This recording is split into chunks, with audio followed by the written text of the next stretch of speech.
All right. 1 hour. Give me 1 hour and I'll change your life. Well, I always say 1 hour, but we end up going more. And then you go longer when it's good, so that tells you how the show goes typically. All right, guys, that's the topic. Let's get these numbers up. Let's see if TikTok is benevolent today. Doesn't look like it. Doesn't look like it. Let me see. I guess this is a busy night for TikTok. All right, let's get the viewers up. Guys, like and follow, like and follow. The more you like, the more you follow, the more views we get. These are rookie numbers, guys. Let's get up there. For those who don't know what I'm talking about, this is what I go through when TikTok doesn't want to promote my live. Okay, all right. Slowly. Shwaya, shwaya. What's wrong with TikTok?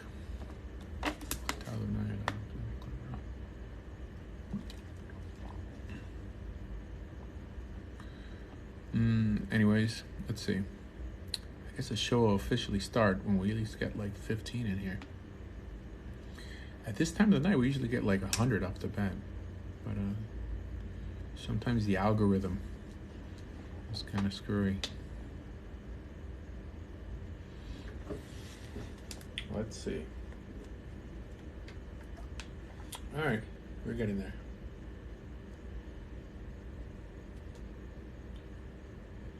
Thursday night, Torah Live.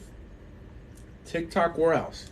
I don't think you even find this. Well, yeah, no, I don't think this exists even on YouTube. A place where you could come and actually debate a rabbi. Doesn't happen.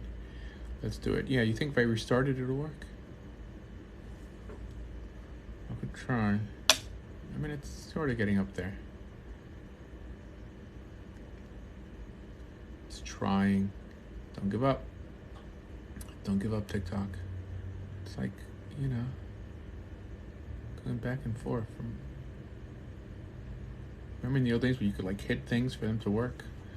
Not anymore. Gosh, I really enjoy your takes, even though my friends don't. Yeah, what people who don't at least enjoy, I can enjoy things I don't agree with, but when they say that they don't enjoy, they typically don't watch it. Okay, because I think even my perspective is different enough that you could at least enjoy it without agreeing with it.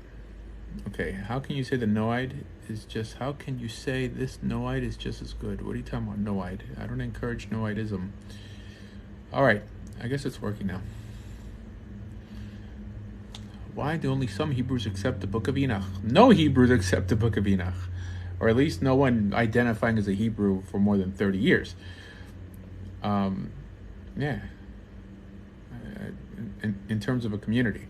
The Book of Enoch was only accepted by very fringe like Christian groups, Black Hebrew Israelite groups. It's not a thing. Oh, okay. So Ethiopian Hebrews do? Really? Like the ones like in Israel? I mean, I'm pretty sure they have their own version of the Torah and Amharic and different. Okay, maybe I don't know much about what they believe in. I agree with most people say some things I don't, but that's the glory of the fight of free thought. Yeah, no, the Jews that have an issue with what I have to say are typically not religious. Religious Jews love my perspective, which is not my perspective, but it's the halachic perspective. Especially on portions of Jewish law that are a bit ambiguous that they may have not heard about. Whatever. Fine. All right. The seven mitzvahs b'nei Noach. Seven mitzvot b'nei Noach. What about it? We don't teach that here. Nor do I endorse it. I mean, it's a thing in Judaism, but I think it's a waste of time. Go figure. Okay, you was once a Christian priest. I was never a priest. Before I converted to Judaism 25 years ago, I went to seminary as a Christian, Protestant. I was never a priest. Let's see. All right, guys, let's get these numbers up. Like the show, follow the host, and share it with all your haters.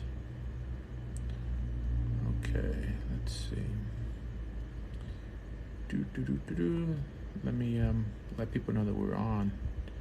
That we're on. That we're on.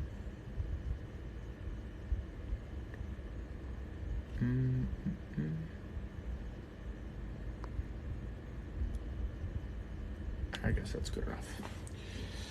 All right. Okay. So let's go with the question, guys. Throw questions my way. All right, Ukraine must win. I'm for Russia, by the way. So yeah.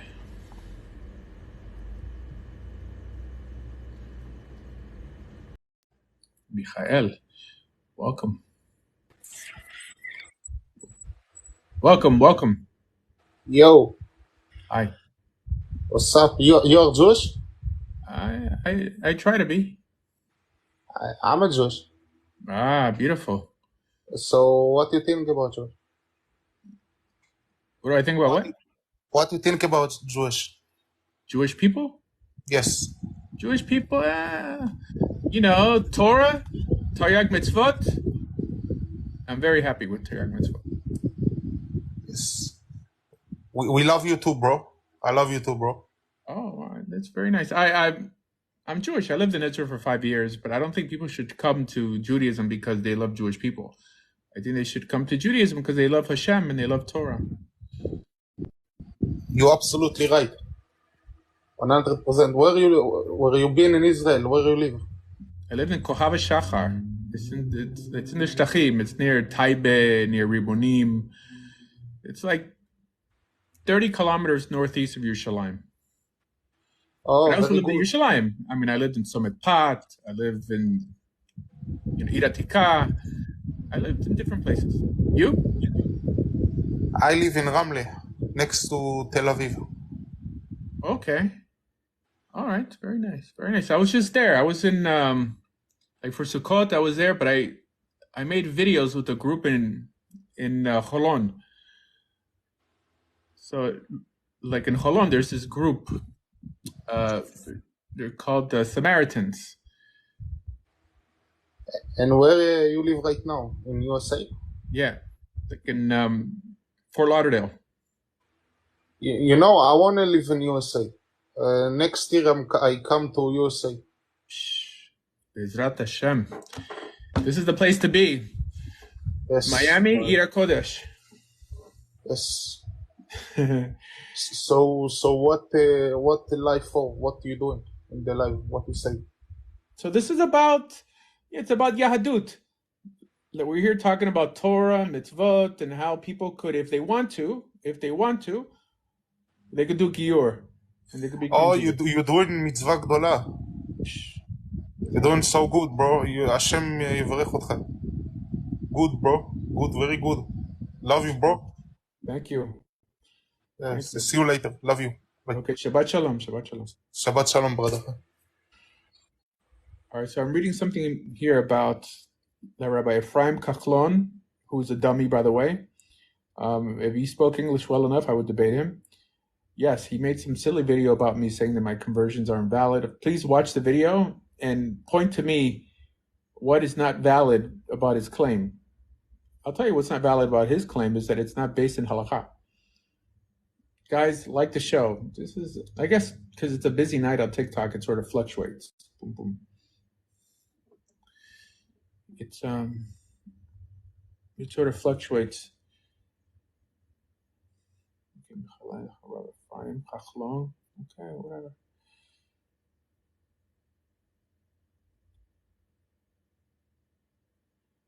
Let's see, like if he comes on. Guys, like the show. I know I started a little late today, but I guess better late than never. Welcome, Courtney. Yes, I'm familiar that Reverend Fine does lives. I know he doesn't debate either.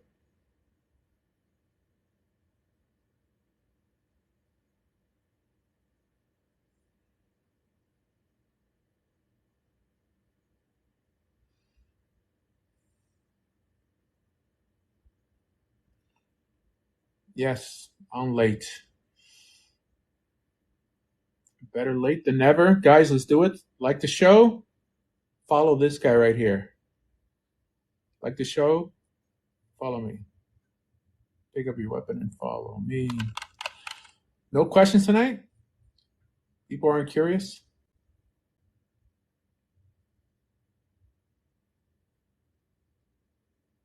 Mm-mm-mm. Are you a Zionist? Yeah, it's interesting. When religious Jews give a response, there's typically two responses they have to give.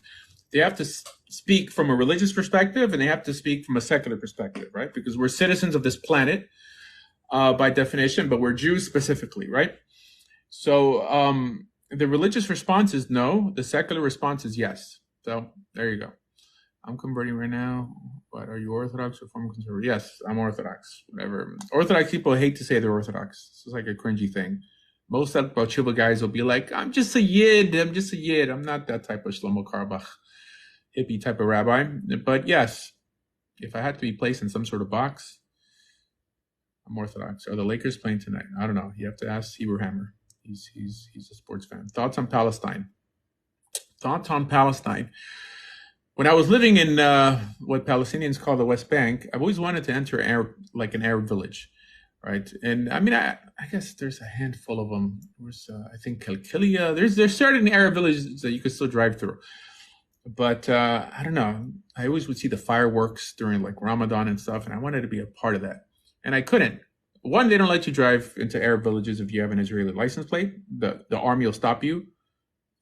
I actually almost drove into Ramallah once, and then they turned me back. Right, as a newcomer, as a dumb American in Israel, I was going to Beit El or some place. Like Beit El is right next to Ramallah, and yeah, whatever. They stopped me. They're like, "Are you crazy? You can't go this way." Blah blah blah. Whatever. This is post Antifada. Let's see. Too bad Germany failed at their endgame. Okay, all right. There you go. Free speech. Block me, please. Guys are like masochists. And Jews and Arabs aren't cousins. No, I don't believe Jews and Arabs are cousins. I know that's something that Muslims claim as a tactic. Let me see. Saying Orthodox is somewhat cringy. Yeah, it is. It is cringy. Orthodox is a term that was made up by the Reform to make religious Jews seem primitive and backwards. So, yeah. Yeah, sure. To count the Omer. Do you have any teachings on Isaiah 53 and who is the servant? I do, as a matter of fact. I have, just go to YouTube and type in Asher Meza, Isaiah 53. So I teach the servant is Isaiah himself in particular, but not limited to Isaiah. Someone writes here, are they not Ishmaelites? No, they are not. Rabbi Yaakov Baruch say this, Jews and Arabs are cousins. I don't know who Yaakov Baruch is. This sounds like a common name. Yeah, no, some Jews just repeat what Muslims say to them, just because they're not trying to convince them about their religion either way. So whether they give them accurate information or not, it's not important to them. It's important to me because I am trying to convert you. Okay, I don't believe in mutilating kids. Well, we have something in common then. Look at that.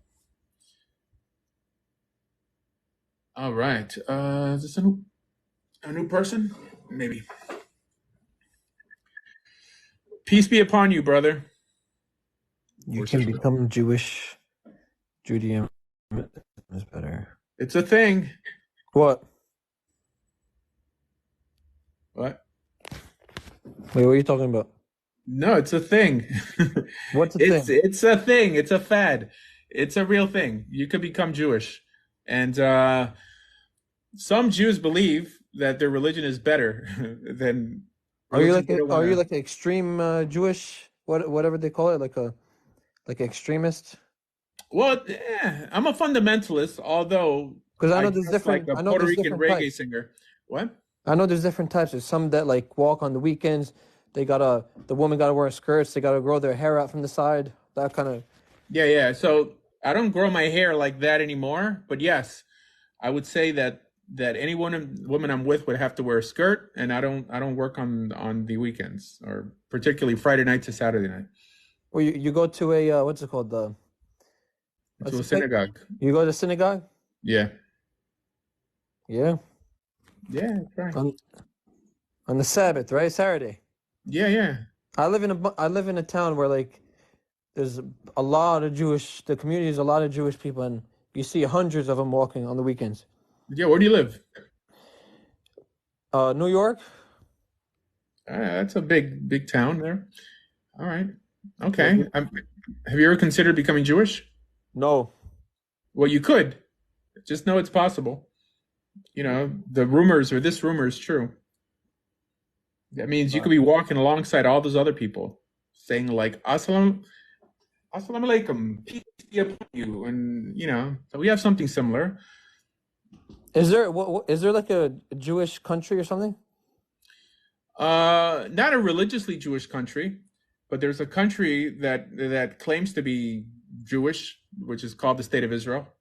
What do you But mean it's they not claim really. to be Jewish? What do you mean by that? They're not religiously Jewish. Jewish nowadays, Jewish doesn't really mean anything. When people use the word Jewish, they use it to put other people who are listening to them through a guilt trip. Like if you're not supporting us, you're not supporting God, right? But they don't mention that the promises in the Torah do not extend to atheistic or irreligious Jews. That's what they fail to mention. So the State of Israel, I'm pretty sure the vast majority of Orthodox Jews would acknowledge it's not really a Jewish state. Yes, it's okay. Religiously, there's no such thing as an ethnic Jew either. So if you have a country where the majority of its inhabitants don't believe in God, how can that be a Jewish state, right? Now, there are Jewish people within it. There are more Jewish people within it than any other country, but I wouldn't call that a Jewish country. So yeah, there you go. No. But I support its existence. I'm a little complex. I mean, there aren't easy answers to tough questions. I support the State of Israel. I don't support it as a Jewish state. I don't support it as any piece in the messianic or biblical puzzle. But I heard the State of Israel is like according to Jewish people, they claim that it's like biblically theirs. Like it's biblically their land. yeah, they are incorrect. They're incorrect. Like I hear about the mountains of Judea, like what else? There's one more, like all that it's biblically theirs. Well, the land is biblical. The land No, I know belongs it's to biblical. God. What? I know, but they claim that it's like they're from there. I don't know if that's Well, they could necessarily claim they're from there also, but that doesn't really give them a right to the land from a biblical perspective, right? Don't forget, the Israelites took the land from someone else, right? Under God's orders. It's not just, I mean, even God doesn't care about the claim of being indigenous. But the land belongs to God, and he gives it to whoever he wants. So for now, the lease is on the Jewish people, even though we sort of broke that lease. But the hope is that God is going to remake that lease, right? The day will come when I will make a new lease with the children of Israel. yeah. I.e. covenant. Okay. All right, man. Well, you take care. I'm gonna go. All right, bro. Thank you.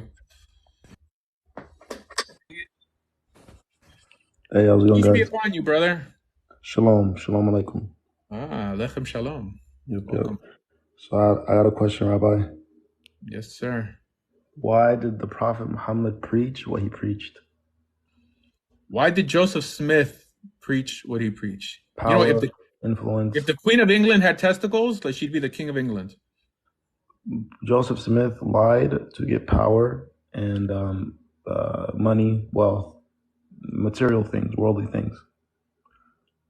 That was the purpose of Joseph Smith, and he's a liar, and he was known as a liar during his lifetime. Well, we know Muhammad didn't benefit from his prophethood at all, so I guess it's a No, non sequitur. no, he didn't. He actually He didn't. suffered for 13 years.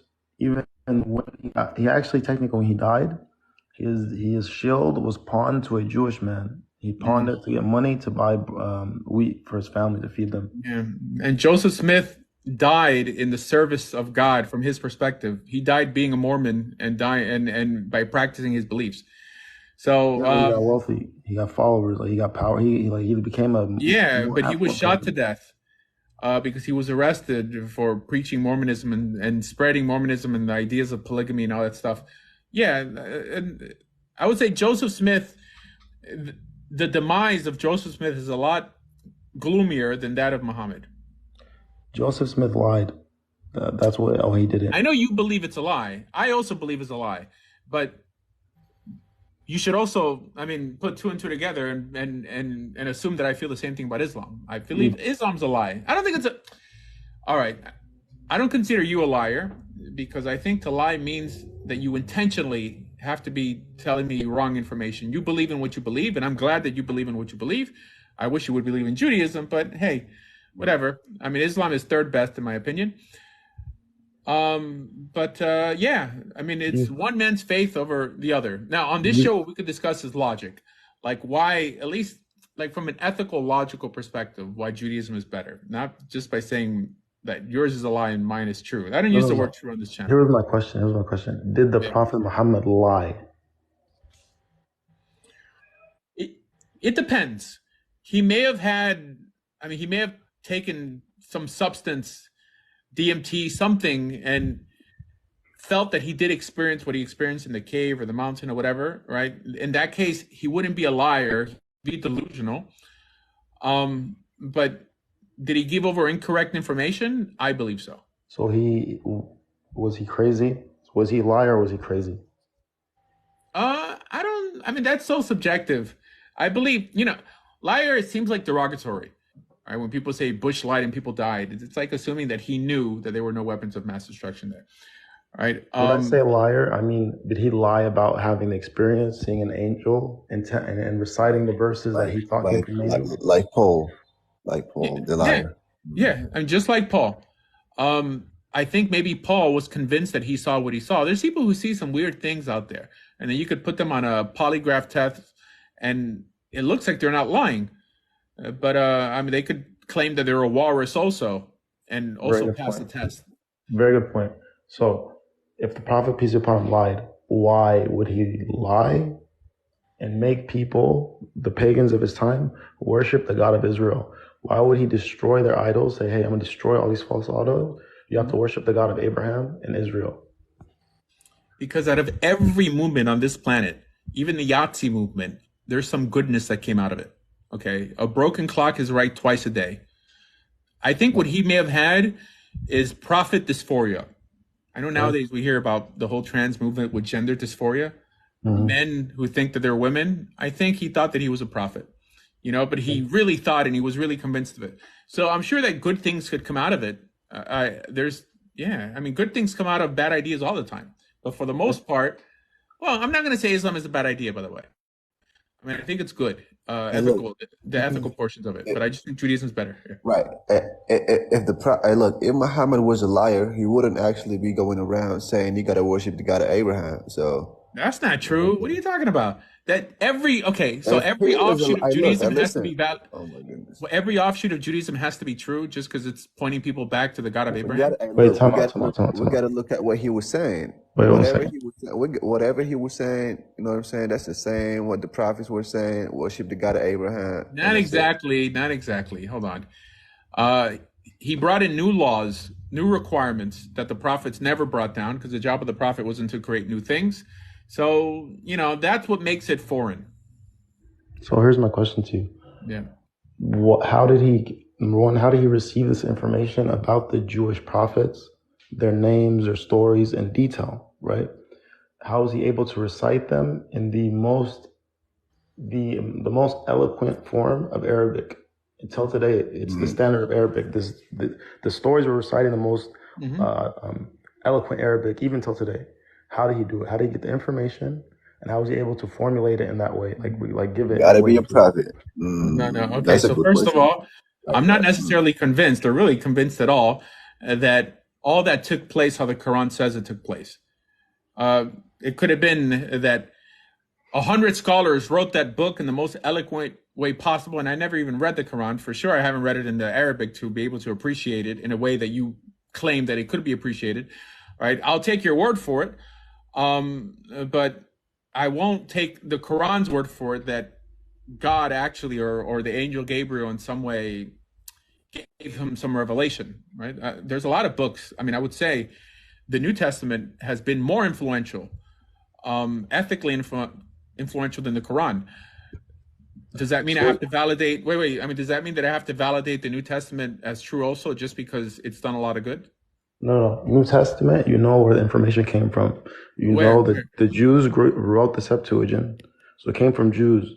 The New Testament was written by people who had knowledge of the Septuagint, and they wrote what they thought. And Oh, in that case, hold on.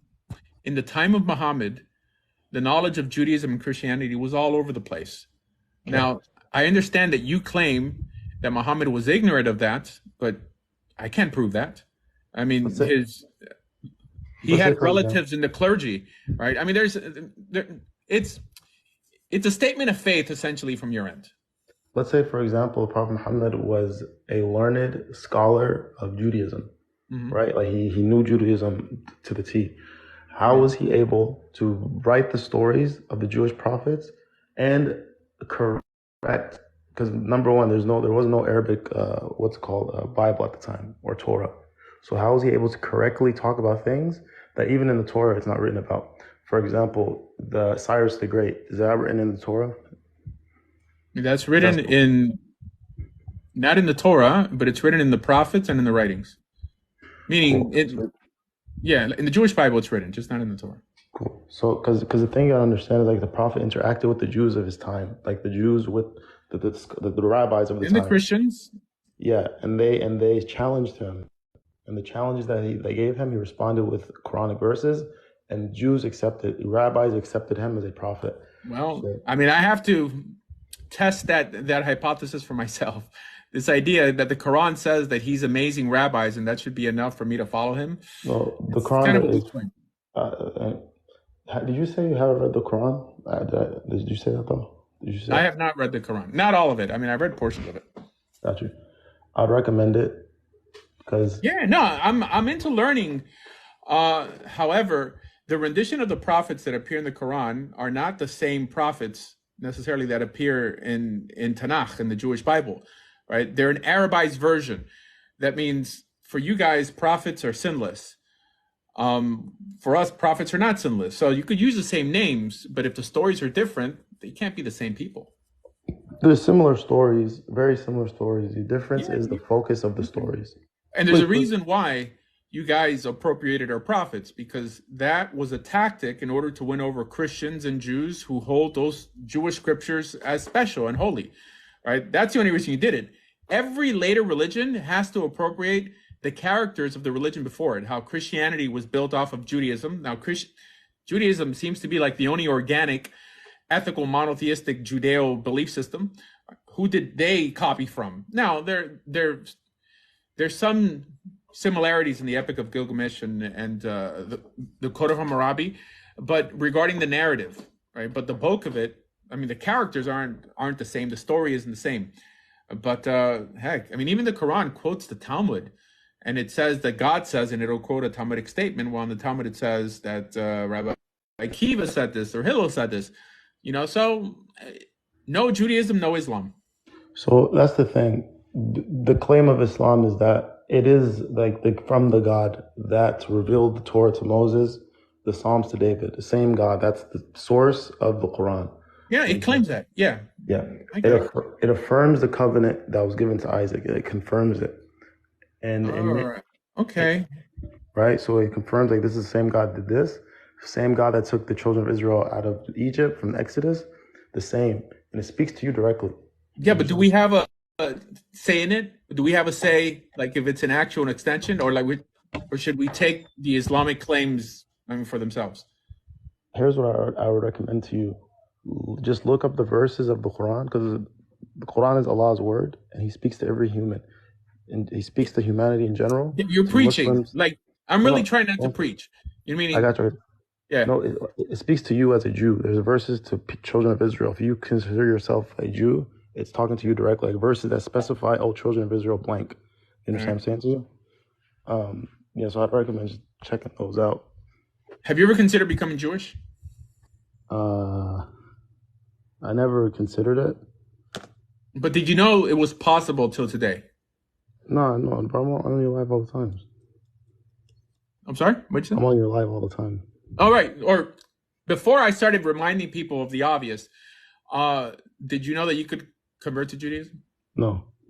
Yeah. So I think if most Muslims knew, I mean, assuming they weren't born Muslim, they'd probably consider becoming Jewish before hopping into Islam. Just because Torah is essentially for everybody who wants it. It's not just for the Jewish people. Now, it's true that once you become Jewish, you are part of the Jewish people, but the message is universal. And because it's older, wouldn't that be like a purer form of ethical monotheism than a religion that came after Christianity? But Islam's more reformed. The Quran is more detailed, and it's more of a guidance. Right, I agree. I mean, it fills in a lot more gaps, and that's the luxury you have when you have a religion that's so new. Right? I mean, you could see how the world has changed and the necessities of man, and just sort of embellish the stories to make it more relatable to that era. Because the Torah was talking to a nation that was agrarian. So it's hard to understand it in exile. But yes, the New Testament also did the same thing. It tweaked its narrative to seem more applicable to exile Judaism. But I think that argues against the Quran and the New Testament because it shows that in some way God changed, right? An agrarian God, or a God that was catering to an agrarian society, is now a God that is pushing for some sort of global caliphate. The New Testament, in my opinion, offers less guidance than anything. Like, it just basically Jesus died for your sins, appreciate it. That's all it is. No laws, no nothing. I get it. I don't really see the beef that I don't know why Muslims dislike Christians so much. That with the exception of the Trinity, right? Apart from that, I mean, what's your issue with Christians? So not Christians. I have no problem with the people. The Christian people are some of the greatest people. They have the most charities. They help the world. They help refugees. They're the best group of people, right? I'm just talking about the teachings within the New Testament. That's what I mean. What's the teaching that you don't like? There's no teaching. There's no guidance. Well, there's a lot of guidance. I mean, heck, Jesus kept the whole law, right? Or he told people, and I don't believe in Jesus. I want us all to get along, right? I don't know, like, you ever seen that episode from The Simpsons where, like, Homer goes to Al-Quds, he goes to the hotel, and then he's like, some of us don't eat shrimp, and some of us don't eat pork, but we all eat chicken, right? Let's unite on chicken. So let's unite somehow, right? And then once we're friendly, then in a friendly manner, we could, like, it's easier to debate than what's the better religion when there's no anger.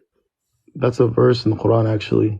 It says, "O people of the scripture, let us come to common terms between us and you, come to common grounds, that will, first thing is that we worship none but God, and that we associate none with him, and we don't take from ourselves monks and priests as gods." That's like the common terms, like, to come to, like, that we worship one God. And so that sounds nice, but it sounds like what the leftists do in America. Like, they speak of unity, but what they're saying is that let's unite on my grounds. That means, of course, we want unity on our terms, right? But if Muhammad would really be saying what I was saying, I'd say, keep your religion, Christians keep your religion, and I'll keep mine, right? But let's respect each other as people, and then we can have a civil dialogue of why our religion is better than the other one. Because I still want to convert you to Judaism. Same thing. Disbelievers, you do not worship what I worship. I do not worship what you worship. You will not worship what I worship. I will never worship what you worship. Your religion is your religion. Mine is mine. That's a verse, a chapter actually in the Quran. So really? Yep. It's called the Kafir. So what do you guys do da'wah then? So da'wah is us. The Prophet said, relay from me, even if just one verse. So we just preach the message, part of our religion. We're evangelical religion. Oh, wait. How can you be an evangelical religion and still be of the opinion that you worship what you worship and I worship and there's no coercion in religion? You still preach. I can't force you. Like, my job's to preach, not to. Oh, no one's talking about forcing. Yeah, but you do believe that what's good for you is good for others, right? Yeah. Okay. All right. Same here, by the way. I mean, I think Judaism is superior, and I think it could go up against Islam. But what do you mean when you say superior, what aspect? What does Judaism have that Islam doesn't? It has a more concise sense of ethics. Concise in the sense that, well, I mean, one, it's straight to the point. It's not so full of narrative, at least the Torah isn't. It predates the Quran and the ethics in the Quran. It seems like the Quran took almost every ethical notion that appeared in the Torah and recycled it and placed it in the Quran to make itself socially, ethically relevant in society. And it requires less belief. So that's why it's more streamlined. What does that mean? Less belief. All right, someone's asking if I debated Michael Brown. Yes, I debated Michael Brown 5 times. It's online. Asher Meza, Michael Brown. Just type it in. I'm sorry. Say it again. What does that mean? You said more concise or more streamlined or something? Yeah, like more streamlined. Like meaning like when you're like designing a car and you want it to go faster, it has less sharp edges. It's more wind resistant. So I think Islam, because it requires more belief, more faith, it's a little clunkier, right? Because you in some way have to justify what appears in the New Testament. You have to make Jesus fit somehow. All the hadiths. And on top of that, you do respect, at least like Muhammad said, to respect our Torah. So that's a lot to believe. While Judaism, it just tells you to believe in the Torah. But then within the Torah is a lot of things. No, yeah, for sure. But it's a lot less than a Muslim has to believe. So we only have 6 things we have to believe in. We have to believe in God, all of his books, all of his messengers. Wait, don't worry about that. Okay. Right when you're saying all of his books and all of his messengers, that's a lot of people. If you're going to include the New Testament and the Quran and the Hadith. The prophets, just the prophets. No, fine. Yeah. As a matter of fact, Jews aren't required to believe in the prophets. What? That we're only required to believe in one prophet. And that's... and it's Freudian. I was going to say Muhammad. No. But it's Musa. It's Moses. That's the only prophet we're required to believe in. Now, every other prophet is there to bring us back to the message of Moses. But that we're not required, especially in today's day, to believe in Jeremiah and Ezekiel. However, the people in their time were, because that's God sent them to those people. But the only prophet that every generation is required to believe in is Moses. That's crazy. Yeah. Yo, what about Abraham? Well, in Judaism, Abraham's not really a prophet after the Torah was given. Before the Torah was given, Genesis, I think Avimelech, there's a not like a pagan king who calls him a prophet, as someone who in some way communes with God. But after the Torah was given, a prophet is someone who's there to give you a message to bring you back to the Torah. I mean, just like there were priests before the Torah was given that were different than priests after the Torah was given. So although Jethro is a priest, we wouldn't consider him a priest nowadays, at least not according to the Jewish order. So was he a priest of Midian? Yeah, but he was never a priest according to the Jewish people. Because a priest according to the Jewish people have to be from the sons of Aaron and this and that. So Abraham is not really that type of prophet. He's not a Jewish prophet. Historically, in his time, he was known as a prophet, but we don't call him Prophet Abraham. Okay. Man, I think the only reason that you believe Judaism is better is because you have not studied Islam. That might be true. I know the macro concept of Islam. I mean, I haven't gone through the whole Quran, right? But in terms of the principles, I get the principles. And I like Islam, by the way. I appreciate Islam. And it's not just because Top G, Andrew Tate became Muslim. But I find it to be a very masculine religion. And the women are extremely feminine, which is something I appreciate. I wish Jewish men were as masculine and Jewish women were as feminine. I mean, I'm not going to lie.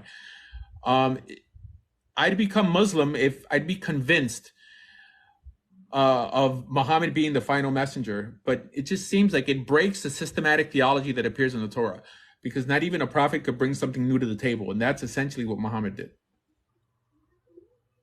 I think the important thing is you have to look into the claim, the message, and then when you see it, you'll be able to deny it or confirm it. Because how can you tell God what he can and can't do? No, but I know the tenets. Well, okay, so I could tell God what he can and can't do if he wants to remain God in my life. Right? God cannot contradict his Bible if he wants me to take his Bible seriously. So this idea that God could do whatever he wants, well, the Torah says, God tells us that we shouldn't add or take away from his commandments. Now, I get it. Every later religion is going to say, well, I'm not adding it. God added it. But he knew that they were going to say that. So he specifically says that not even a prophet could add anything new to the Torah. So as much as I like Islam, philosophically, I find it inconsistent with the theme that I see in the Jewish Bible. But yes, I mean, someone is asked me there if I call Islam idolatry. I consider Islam idolatry. Why?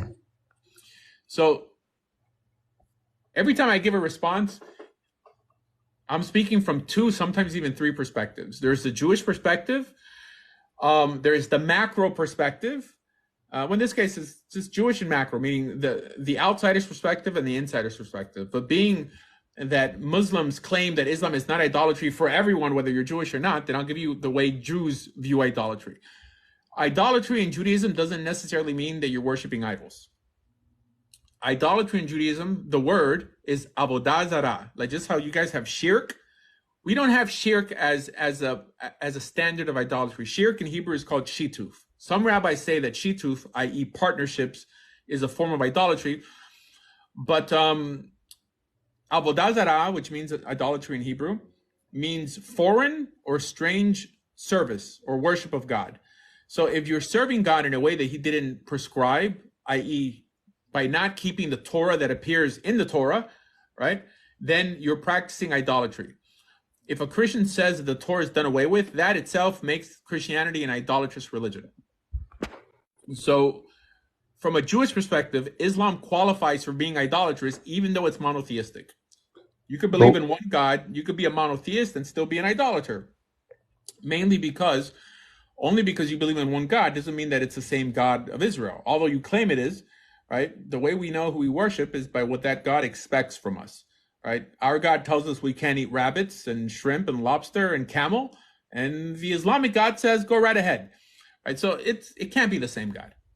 So what other religion confirms the Torah and confirms Moses as one of the mightiest messengers?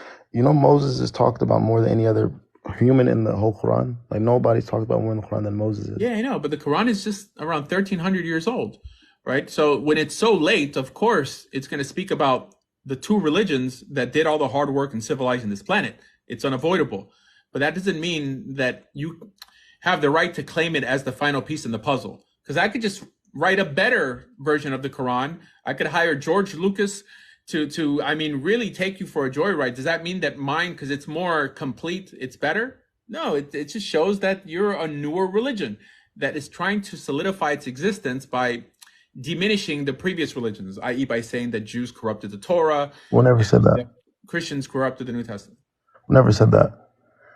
So Muslims don't believe that the Jews corrupted the Torah? No.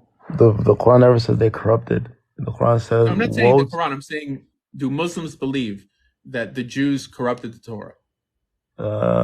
Incorrectly, yeah. Okay. All right. Yeah, and the New Testament, right? Because you don't believe that Jesus actually was crucified or taken up to heaven or whatever. The New Testament has nothing to do with the Injil of Islam. Like, yeah, the entire New Injil, the entire New Testament has nothing to do. Because we believe in the Injil that was given to Isa, not the Gospel of... No, I get it. Yeah, but you believe that the New Testament's corrupted. I'm sorry, the Christians corrupted the New Testament. That's not accurate information. The New Testament has nothing to do with Islam. Like, New Testament is a complete fabrication, the whole thing in totality. I mean, I would say that the only way Islam or knew anything of Jesus was because of what's written in the New Testament. Now, that would be hard to prove. Like, if that could be proven, I'd be more inclined to like believe Judaism. If you can just prove the points, like Muhammad copied or Muhammad stole, then there's evidence. There's no proof, clearly. I mean, there's just hearsay, essentially. No, even if you can be like speculative, like, okay, there's Jews around this area or Christians around this area that had the same belief that Muhammad talked about, something like that, just something like even. Oh, I'm not saying the same beliefs. I mean, it's essentially a new belief system. But he did have clergy in his family. Like, wasn't his uncle like some sort of priest or? His wife's uncle, but he died within the first year of Revelation, and the prophet preached for 23 years. Okay. All right. I mean, it's hard to believe that he knew nothing about previous religions before the supposed revelation, but fine. I mean, you want to believe it is fine. My religion is not based off of revelation, by the way. I think my religion is based on whether it actually makes this world a better place or not. That's the litmus test. When people say that the Bible has been the main book that has civilized this planet, it's specifically talking about the commandments within the Bible. Because it appeared at a time that people behaved worse than animals and gods behaved worse than people. And it brought us to where we are today. That's what my religion stands on. And it's kind of hard you know, it's kind of hard to beat. But are you saying that? Wait. Are you saying that any religion helped the world more than Islam? No, not any religion. I think Judaism. Okay, so Judaism gave Islam the tools. For sure, Islam has brought more people to God physically, right, actively, in the name of some religion than Judaism has. By the way, just because Jews have been powerless to do anything, right? But yes, there's many rabbis who've praised Christians and Muslims for the great work they've done into bringing the world closer to Who ethical praised the Christians? Which rabbi praised Christians? So Maimonides specifically praised Jesus and Muhammad. No, I'm talking about like Christians. Like I know he gave like generally he said that they brought him to the God of Abraham. I get that, but which rabbis said that Christians like physically helped the world? Besides, I'm embellishing the notion, but they found redeemable qualities within Christianity. Right, although many rabbis considered it a form of idolatry, right? You can be idolatrous and still be ethical, right? Which rabbis thought Christianity was ethical? Rabbis in the Talmud don't use that type of language, but the simple fact that Maimonides had positive things to say about Christianity meant that he felt that it was essentially a net gain on this planet, an ethical net gain. I know, but only for one reason, and it's just because it brought a group of people to worship the God of Abraham. I'm talking about like physical Christian people doing things to the world. Like, yeah, no, that is okay. So to worship means to serve God, in the only way He served, i.e., by emulating Him, by being merciful as He's merciful. That's what He means. I mean, well, the average Jew doesn't think Judaism is great because that religion is great because they introduced a notion like the Messiah. That's trivial, right? I mean, it's because Gentiles have been sensitized and civilized by Judaism, right? And that's what Islam and Christianity did. I think Islam civilized man a lot, and I think Christianity civilized man. I guess I just don't like like when you said that Judaism did more. Like I think Islam, it helped humans on a secular level and a non-secular level. Like it actually civilized the world. Yeah. Well, there's a lot more Muslims than there are Jews, by the way. However, in terms of influence, who carried the tools long enough for you guys to be able to, in my opinion, drink from it, right? I mean, from the same ethical well, it's essentially the Jews. Now, I'm not promoting the Jewish people. Nowhere up there to say that being Jewish is better or that Jews are better, right? Judaism is better, and you could become Jewish, but I don't think Jews are worth their weight in salt nowadays, unfortunately. Just because the average Jew finds what I do disgusting, and I find their reaction to what I do stupid and ridiculous. But that's not going to stop me from promoting Torah. Do you think the classical Jews were proselytizing? Like, yes. Even the New Testament talks about it. Paul Johnson, great historian, Salo Baron, teaches that 10% of the Roman Empire, they were converts to Judaism because Jews used to actively proselytize. It was only until Emperor Hadrian outlawed it. Yeah. When did they stop? So the Emperor Hadrian outlawed anyone converting or anyone caught converting to Judaism. That he would put them to death. And in Europe and all over the exile, our host countries didn't allow us to proselytize. In Islamic countries, Jews weren't allowed to convert people to Judaism. And same thing in Christian countries. No, when did that first emperor, when did he stop Jews from proselytizing? I don't know. Emperor Hadrian. I mean, you could look it up. What's his name? Hadrian? Let me check.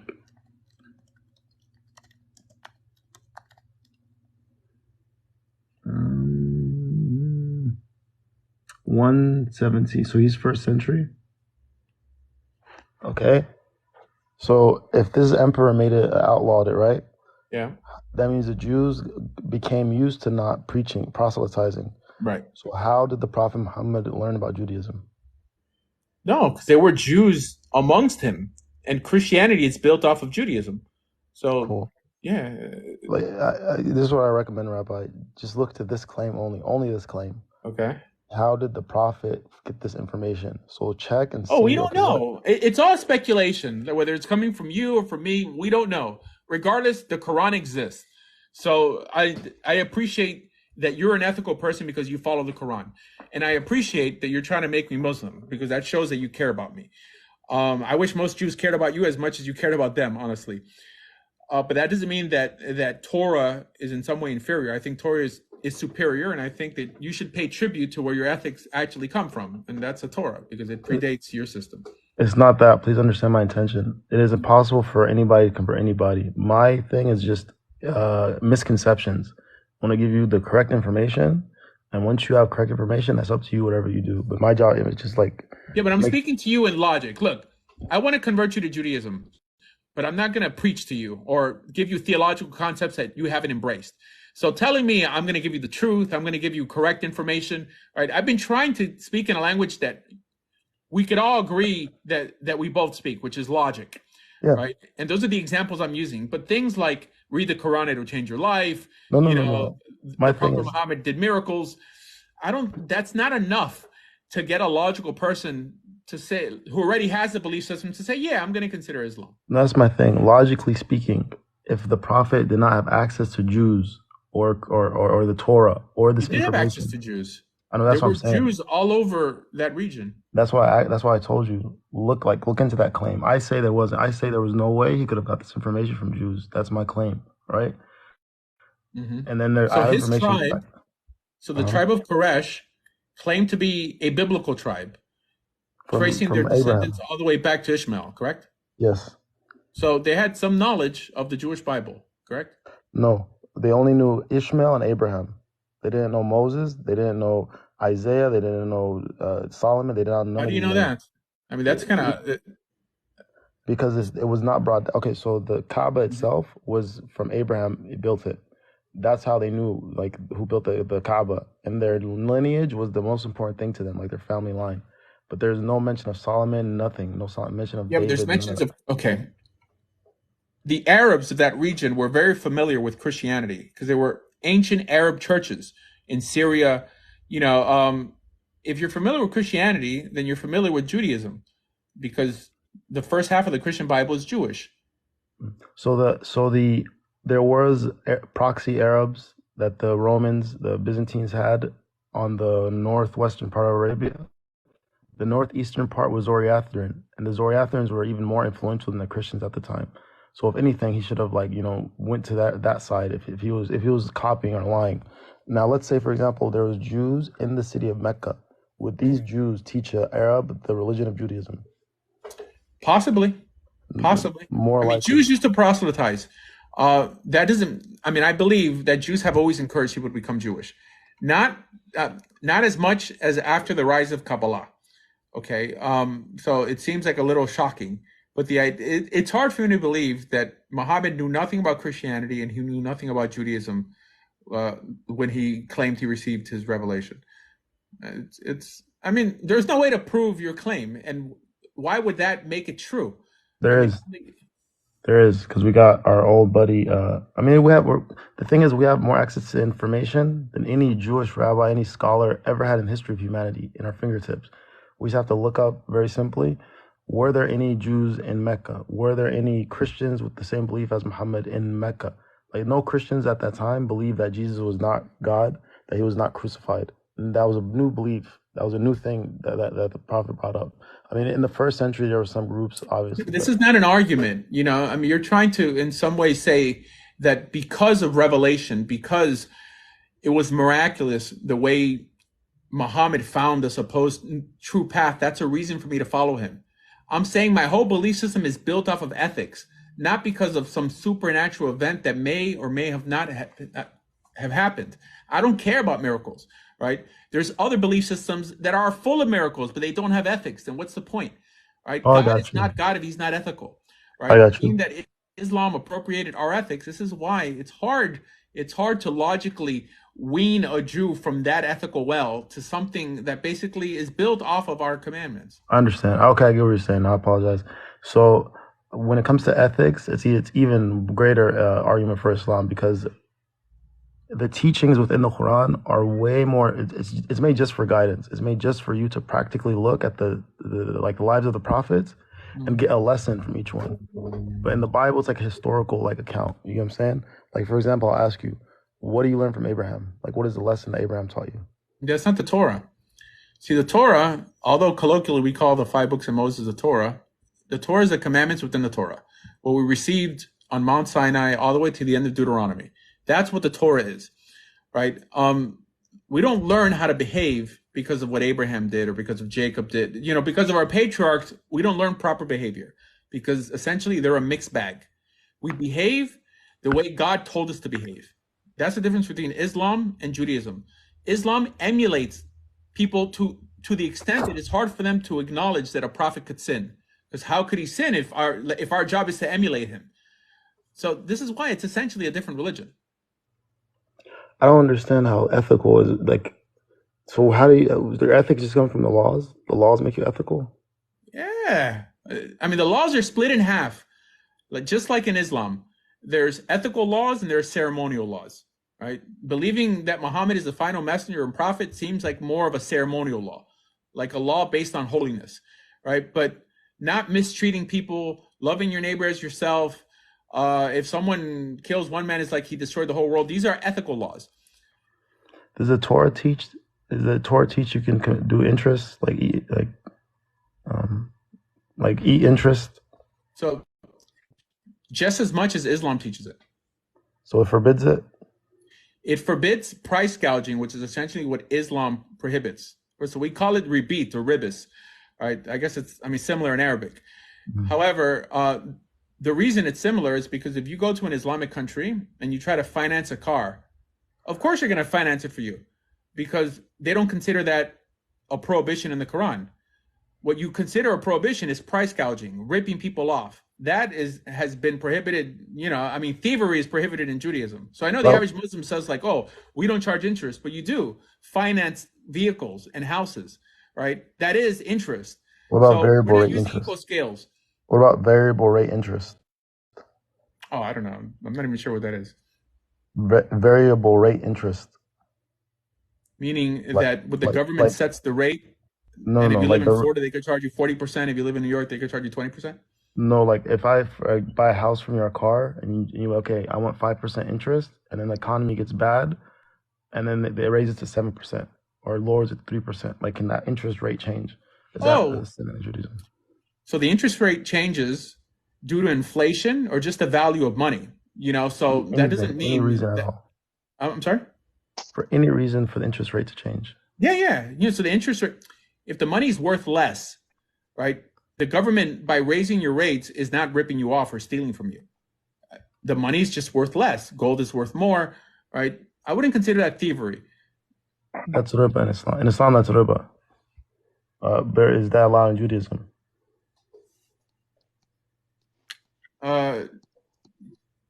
In terms of changing interest rates, I don't know, but I'm pretty sure that it should be allowed. Yeah. Okay. Okay, that's cool. I can accept that. I just don't think it's ethical because this helps the rich stay rich, the poor stay poor. Because but Muslims do it also. Charging interest. No, variable rate interest. But what does that mean? Variable rate is when the interest rate changes. Like, okay, this type of interest is okay. I want this car. It's $2,000. I only have $1,000. Okay, I'll take $1,000 down, but you have to pay me $2,500 total. So there's $500 of interest technically. That's okay. But if that 500 ever changes to any other number, then that's the riba. Like wait a minute. Okay, so that's different. If you lock a rate, even in America, legally, they just can't switch it on you unless there's some sort of housing crisis, and then not the rate doesn't change, but the value of the house may change. Yeah, that's which is what happened in the housing crisis. Yeah, that's because of variable rate interest. See, variable rate interest is what caused the housing market to crash because a bunch of people got interest rates at low value, low cost that they could afford, and then boom, they just raised it up and they couldn't afford it anymore. So that's why it's a sin. It's the biggest sin in Islam, one of the biggest sins. Right. So the reason it's not a sin is because this is detailed in the contract before they take the loan. So the person knows exactly what they're getting into. And that's, just logically makes it not just legal, because I know some things could be legal and not ethical, but it makes it legal and ethical from that perspective. Or then people wouldn't borrow money. And it benefits people to borrow money, even though the interest rate may sort of kind of hop up a little bit, because not everyone is expecting some sort of housing crisis. Islam, it's for the person who makes the contract is cursed. The person who signs it is cursed. The person who witnesses it. All right, so that's just irrational. That's just irrational because societies, they fall or grow on the basis on how money's lent. You know, so I mean, to assume that, anyways, I don't want to. It's such a subtle point that as long as you acknowledge that you could charge interest in Islam, right? It's not such a far stretch, right? And also not for money. You can't lend money for money. Like if you bought, like if it's charging, it's for a asset, car, house, an asset, right? But you cannot lend money for money. I can't give me 1,000 and then I have to pay So now back. we're just playing with words, because if you said that yes, I'll lend you the 2,000 if you pay me back 3,000, that doesn't mean that by the time you're done paying me back those 3,000, that the car devalued itself $1,000, right? No. It's still making money for lending money. Here's what I mean. Like the car is an asset. The house is an asset. That's what I'm paying for. But if you just give money, like, okay, here's $1,000. I need like credit cards. There's no, every way it's interest. Like there's no way you can have credit cards as a Muslim, basically. Because you're lending money for money. You're borrowing money. Wait. Here, can you have a credit card as a Muslim, or you just can't own a credit card company? You can't have a credit card. Even if you agree to the terms? Yep, can't do it. Oh, that makes no sense to me. Because you're borrowing money for money. So you're going to spend the money that's not yours. You don't have it. And then you're paying it more back for it. Yeah, what if you don't? I mean, if you don't, what you could say is bankruptcy is unethical. That you could say, right? Because nowadays people declare bankruptcy and don't pay back what they owe. That for sure is unethical. Yeah. But assuming that you have collateral, then how could it be unethical? Yeah, that's why I said asset. The car is asset, it's collateral. The house is asset, it's collateral. But if it's just money for money. No, I get it. But so then essentially, like if you do it like that, you're not borrowing money that you don't have. You're still, I mean. It's not, I mean, again, it's such a subtle point that it doesn't really make Judaism look that bad at all, really, or bad at all, but whatever. Yeah, I'm mad. Go ahead, other guys talk. I'm taking too much time. All right, bro. No, I appreciate you, Rabbi. I'm always nice talking to you, man. You guys stay safe. I'll see you around. I'll be back, though. Hold on one second, guys. I'm going to pause this for 1 second. I just have to check my messages here.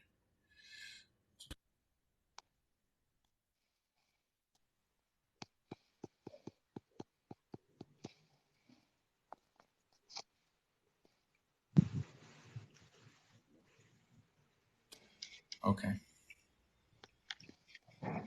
This thing even pause? Couldn't pause. Fine. All right. So, hi. Hi. Good morning. Good morning. Yeah, I'm from Indonesia. Oh, welcome. Yeah, I'm from Indonesia. Hi. Yes. Are you Jewish? I just wanna know your opinion. Yes. No, I'm Nasrani.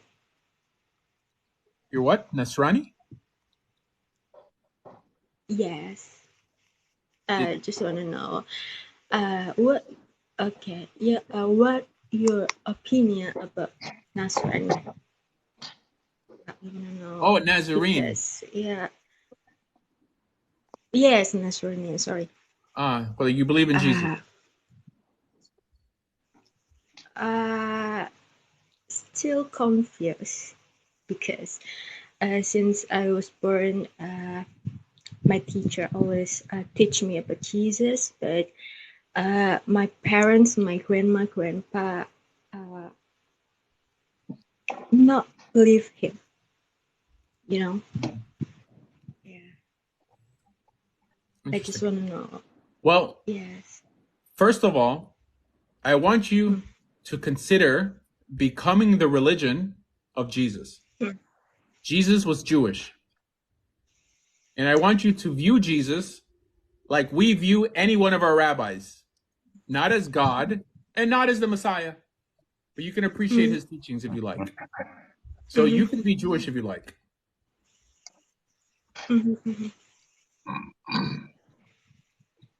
Yeah. Oh, my friend's also from Indonesia, right? You're from Indonesia, like 3 Juta? Billy, just call me Billy. Oh, Billy, I'm sorry. Are you from Indonesia? Yeah, you can Yeah. come to our soul, baby. What? You can come to our shul synagogue. Oh, yeah. It's so difficult. It's so difficult. Here, Billy. Like, what part of Indonesia are you from, Billy? Hey, in Jakarta, in the central Jakarta. And Phoebe, where are you from? So Jakarta. All right. Oh, There you go. This is called Hashgacha Pratis. Like, God set this up like this so you can go to his synagogue and become Jewish. okay. Wow. Look at Okay. that. Actually, she Yeah. shared me your link. Oh, really? Okay, well. Okay. Yeah, So I anything just you want to ask on. this rabbi? Maybe go ahead. Mm, Okay, continue. yeah. What your opinion about Nasrani? In your country, maybe. Yeah. Just So wanna know. Nazarene doesn't really mean much in terms of it.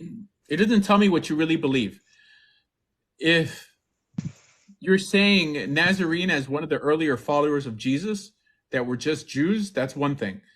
But Nazarene is also a denomination of Christianity. So I don't know what you essentially believe. Mm. Christian, it's same or different? Nazarene and Christian. You're saying it's different? Yes, of course. Okay, well then I don't really know the difference. But Mhm. I don't know what the question is. Well, this show is to encourage people to become Jewish.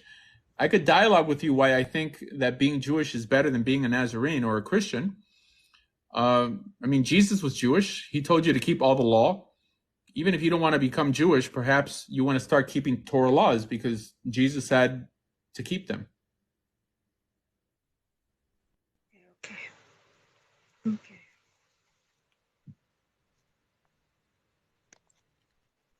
Okay, brother. Thank All you right. so much. Well, follow Billy over here. I mean, so you could like network with people. mm. Okay. Okay. Okay. Okay. Okay. Bye. Okay. Okay. Bye. Thank you, brother. Bye. Bye. All right. So Billy, I think we lost I it. think she can come to our shul. I will try to contact her. Did you friend her? Yeah. Even she shared me your link, so I jump up here. Okay, that's perfect. All right, we're global. We're international people. Yeah. Okay, you should do some. So I want to ask about the position of the Shulchan Aruch as ethics. So where we have to put Shulchan Aruch, the position, the preferred position in our holy text. So it's not in my opinion, but many people use it. The Shulchan Aruch is essentially 90% Rambam, Mishneh Torah. So if you wanted to go by Mishneh Torah alone, you'd actually be going more by Shulchan Aruch than what the people who claim to go by Shulchan Aruch go by nowadays.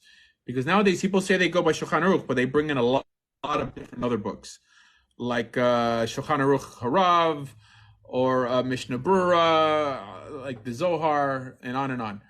So the reason people choose Shulchan Aruch over the Rambam is because the Rambam wasn't mystically inclined. Meaning, the author of Shulchan Aruch, Rav Yosef Karo, believed in Zohar and believed in Kabbalah. That doesn't appear in the Rambam. So they needed some other codification of Jewish law that covered Kabbalistic things, and this is why they chose Shulchan Aruch over the Rambam. But I think the Rambam, his work, Mishneh Torah, is superior to Shulchan Aruch, mainly because it's complete. I mean, Shulchan Aruch is not complete. It just covers what you do in your daily life in the exile, while Mishneh Torah of the Rambam covers everything. And the reason that's important is because sometimes there's certain laws in everyday life that coincide with the law that appears like in Kodshim, like something that has to do with the temple, and that's how you can understand the halacha better. But if Shulchan Aruch is missing those portions, you're never going to get a complete grasp of the portion you're learning. So this is why, sorry, my eyes are itching. Well, this is why I think Mishneh Torah is better. But if someone wanted to go by Shulchan Aruch, it's fine also. You know, they're going to have a hard time, though, if they don't speak Hebrew, because Shulchan Aruch hasn't been translated completely into English yet. But Mishneh Torah has. Exactly. Yeah. Okay, so I do the position now. Okay. So Rambam is superior than Shulchan Aruch. Yeah, I mean, is full of the ethics and rules, right? Yeah, the rules. I mean, some ethics. Not all rules are necessarily ethical.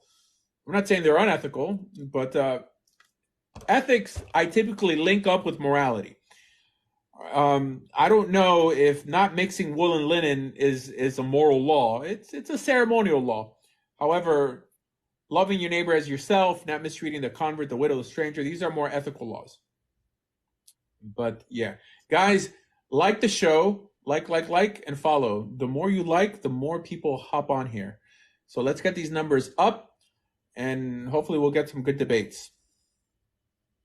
Because we're still pushing the same line here. You know, Judaism is better, and I think I could make the case. You know the audience in Indonesia in TikTok, Christian and Muslim, they always debate about which one is more superior, and sometimes Muslim people they call me to check the original text for Isaiah 53, Isaiah 9, and it's not bad. The Christian people when they stuck in their belief in Yoshke in Isaiah 9, Isaiah 53. But now most of the Muslim people in the TikTok, they know who is the suffering servant and who is the figure in Isaiah 9. Mm-hmm. Okay, that's good. Well, so you're a traditional Jewish person. Like, you don't believe in like Christianity or anything like that? My mom actually from Yemenites. My dad family's is Yemenite. pastor. Yeah, my dad is pastor for Adventist Christian. But are you a Christian? I was Muslim and I was Christian because my mom is a Muslim until now, and my dad is a Christian. So I make a conversion, but not the online one, not that one. Yeah, but you're Jewish now? Baruch Hashem. Yeah, but you did an online conversion. No. I don't follow this Yakub Baruch guy. Yakub Baruch is my friend also. Yeah, but he's Orthodox. Yeah, but he likes online conversions. Like, he allows it. Yeah, he allows it. I think he worked together with who's the name? Someone from America. I forget his name. Otero something. Moshe Otero. Well, tell Yaakov Baruch that I will take a Beit Din over there. Oh, it will be nice because he just opened the Holocaust Museum in his hometown. Yeah. So tell him, if he allows me, I'll take 3 rabbis there for free, and we'll convert the whole community. That this online conversion thing, I mean, tell them that it's a joke. I mean, it's a joke. It's essentially almost against halakha, right? I mean, just because it doesn't mention it. So only because some rabbis are too scared to travel overseas shouldn't give them the right to perform a conversion how it was never performed. So I see. But I joined because my rabbi was Tofia Singer. I was learned from him for 6 years, reading Hebrew and everything, and especially the anti-missionary. And because she cannot do the conversion, so I joined this conservative reform movement here in Jakarta. And the shul is very, very nice shul, very, very nice shul. And we got the Sefer Torah from America also. They gave us as a sedekah.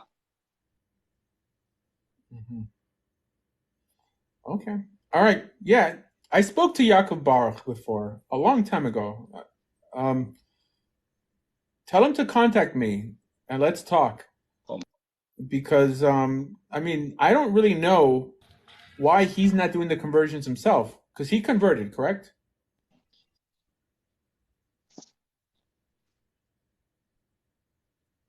Right? But did Yaakov Baruch convert?